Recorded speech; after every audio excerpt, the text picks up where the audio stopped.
Hi there, Eric Wilkes here. I thought I'd do a quick video showing how I use a phone app to polar align my Nomad tracker for my astrophotography. So when people first decide that they would like to try using a tracker, the thing that's most intimidating is usually trying to do the polar alignment and all the myths around it. The reality is, it's actually quite straightforward if you think about what you're trying to do and the best ways of doing it.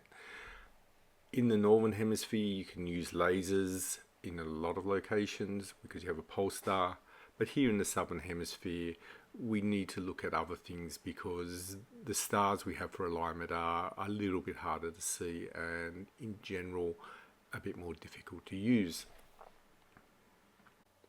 However, there are occasions as well in the Northern Hemisphere where you can't see the pole star because of the geography around you or trees and such. So using a phone app can be useful even in the Northern Hemisphere. It's really worth just trying to understand what we're trying to achieve with this. So if you think about sitting your camera on a tripod, pointing at the horizon or a random spot in the sky, as the Earth rotates, the point of view of the camera sweeps across the sky, blurring the stars for all but a relatively short exposure. This is what we see in beautiful star trails images, but it's not that helpful if you want a clear image of the night sky using exposures over 15 seconds or so, depending on your focal length, of course. To solve this, we need to counteract the spin of the planet. Stopping that spin would prove probably a bit problematic, so we need to do something else. And we do this by putting a tracker between our camera and the planet Earth. We can then point the axis of the tracker at the nearest celestial pole, which effectively aligns it with the Earth's rotational axis. Now, the celestial pole is not the same as the North or South Pole. They are on the ground and don't help us very much. The celestial poles are the points in the sky which the stars seem to rotate around. Now when we turn the tracker on, it slowly spins along its axis in exactly the opposite direction and speed as the Earth, cancelling out the star motion in our images, but making the foreground blurry at the same time because it's no longer moving, but you can't have everything. So let's see how I set my Nomad up in the field. First thing I do is I level the base of the tripod. Now I have a leveling base in my tripod, which makes life quite a bit easier. It's not absolutely necessary, but just makes things a bit simpler. Next, it's mount the Nomad on the actual wedge. Really important to make sure you tighten this. Really, it's embarrassing if it falls off. Occasionally I'll do a little bit of leveling at this point just to get it roughly where I want it to be. Then I slip on the phone holder,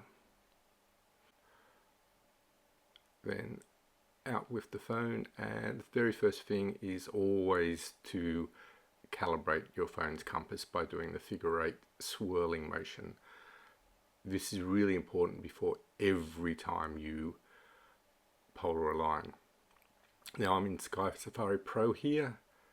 Click the little compass icon on the top to put in virtual mode, and then we start polar aligning. Now I always align the horizontal axis to south or north first, get it where I want, and then I adjust the vertical axis so that it's aligned where I want it to be. Now it's important to tighten this once you do that, but you can always do a couple of little tweaks with the two adjusting screws on the side if you've lost the alignment when you tightened it. Then I tend to take the phone off because I hate dropping it. Now you may have noted that even though I'm in Australia in the Southern Hemisphere, I'm using the Northern Celestial Pole to align the tracker. The main reason I do this is because it means I can look down on the phone as I'm doing the polar alignment and I don't have to look up from underneath. Now this doesn't matter because, as we discussed earlier, what we're actually doing is aligning the axis of the tracker with the axis of the Earth's rotation. So as long as they're parallel and the tracker itself is pointing in the direction of my local pole, I'm going to be polar aligned in the way that I need to be to take images. Now, if I was in the northern hemisphere, I'd align with the southern pole, and it would look something like this on the screen of Sky Safari. Now, an important little fact to remember is you're not using the phone's camera in any way for this alignment.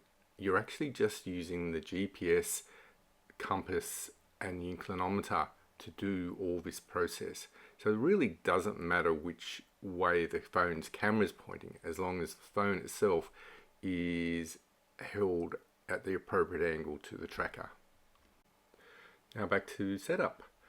Now at this stage I really do try to make sure that the base of my pano head is reasonably level. This makes doing panos just so much easier. You do need to be careful to tighten everything very carefully, otherwise the camera may slip. And it's not absolutely necessary, but it does make doing panos easier. Then before I mount the camera, I actually try to get the pano head, or if you're using a ball head, the same thing, roughly where I want it to be pointing. This just means it's less likely that as I set everything up, I'm going to knock the polar alignment out of position. Then I mount the camera. Now I've already put on the intervalometer, set everything up, set my settings where I want to do, done a rough pre-focus, and in this case I'm going to spin the camera around so I can do it in portrait mode, tighten it down, and essentially now I'm there.